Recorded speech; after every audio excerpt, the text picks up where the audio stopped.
This is Mackenzie Shirilla. She's a 17-year-old who was found guilty of murder for causing a car crash that killed her boyfriend and his friend. Mackenzie decided death was the ultimate goal that day. This was not reckless driving. This was murder. Shirilla's boyfriend, Dominic Russo, and his friend, Davian Flanagan, were in the car when she crashed into the side of a commercial building outside of Cleveland, going 100 miles per hour. Both men were pronounced dead at the scene, and Shirilla survived. Prosecutors argue that the teen had a toxic relationship, and Shirilla had made violent threats against her boyfriend. Threatened his property? She threatened to break into his house? Correct. Reportedly, she crashed her car on purpose because she wanted to kill her boyfriend, and that his friend was just collateral damage. The prosecutor said the intent was obvious upon seeing that video, that there was only one goal. You see her driving very calmly and making the right turn, and then all evidence indicates she immediately put the pedal to the metal and drove straight into a building at 100 miles per hour. I think those really demonstrated to us that this was no accident. And a few days before the crash, she allegedly took the same route to plot the crime. This is where the judge now finds her guilty. Count 1. Finds the defendant, Mackenzie Shirilla, guilty of murder, to wit Dominic Russo. She now stands up to be placed in handcuffs as she continues to tear up. Count 2.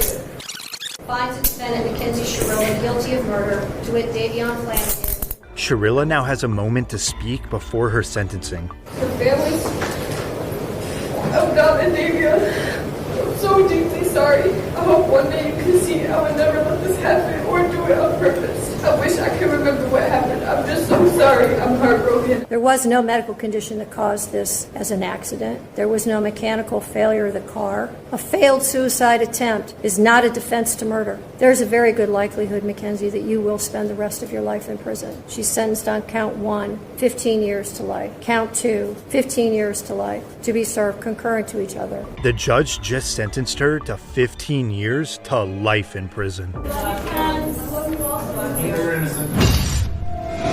This is Aiden Fucci, who pled guilty in court for the murder of his classmate when he was only 14 years old. We're having fun in a cop car. Yep.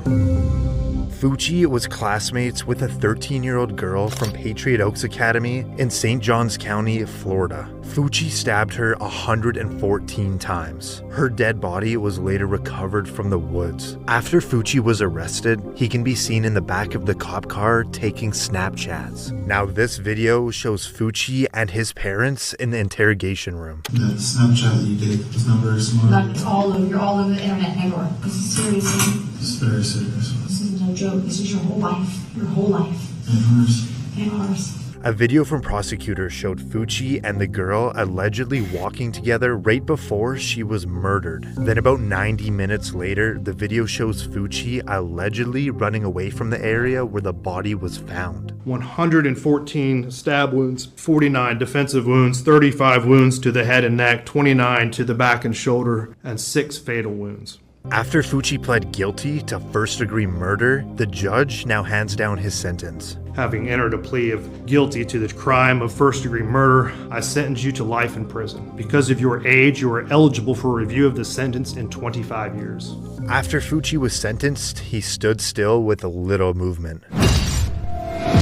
This is Willard Miller and Jeremy Goodale, and at just 16 years old, they are both charged for the murder of their high school Spanish teacher. Reportedly, it was over a bad grade. We then moved her off of the trail, where I then struck her, and she died as a result. Miller and Goodale went to Fairfield High School in southeastern Iowa. Nohema Graber was the Spanish teacher at the school, and Miller was one of her students. After he received a bad grade from Graber, he and his friend Goodale planned to kill her. We discussed general plan. I'll stand up here, look out, wait for Miss Graber to show up.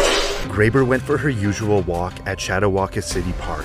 The boys knew that as they stalked her and they waited to ambush her. Here she comes, and she walked by and hit her in the back of the head, and then I said, "Oh shit, make sure she's dead." So we hit her a couple more times. They then dragged her into the woods and beat her to death with a baseball bat. What was the plan after that? There wasn't really a plan beyond that. Like hide the body, bury the body, stage the body. At that time, we were going to hide the body. I guess in our arrogance, we kind of assumed that nobody would ever find her.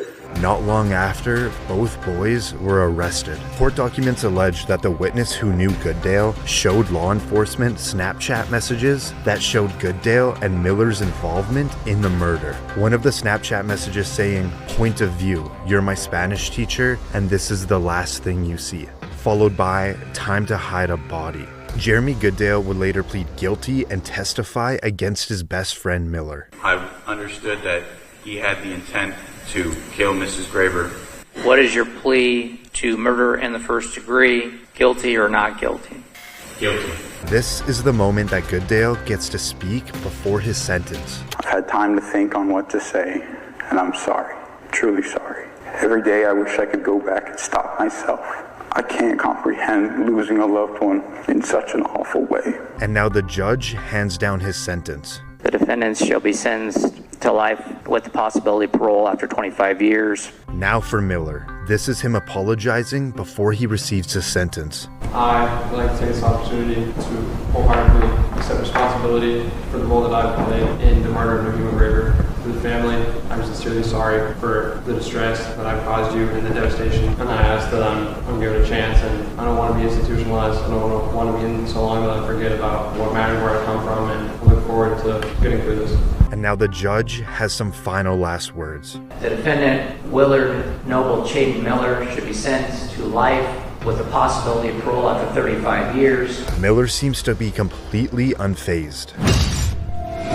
This is Rachel Shoaf and Shelia Eddy, who are both in court today for the murder of their friend when they were only 16 years old. Their scheme was to hide knives on their bodies and to attack Skylar at an agreed-upon moment. In Star City, West Virginia, Shoaf and Eddy were friends with 16-year-old Skylar Neese. Reportedly, Shoaf and Eddy decided they didn't like Neese anymore, so they planned to kill her. Shelia Eddy and Rachel Shoaf carried out that plan. Together they stabbed and killed Skylar. After Shoaf's confession, both teens were arrested. Shoaf agreed to plead guilty to second-degree murder in exchange for her cooperation in the case. I'm so sorry. I don't know if there's a proper way to make this apology because there are not even words to describe the guilt and remorse that I feel each day for what I've done. I hurt the Neese family and those who love Skylar. I hurt my parents and shamed my family. May God bring eternal peace to Skylar and the entire Neese family. After securing a plea deal, the judge now gives Shoaf her sentence. Rachel Shoaf, it is the sentence of the court that you be imprisoned in the West Virginia State Penitentiary for a period of 30 years. But she will have the possibility of parole in 10 years. And now for Eddy. It is the sentence of the court that you be imprisoned in the West Virginia State Penitentiary for the rest of your natural life. That sentence is technically with mercy, which makes you eligible for parole after you have served 15 years.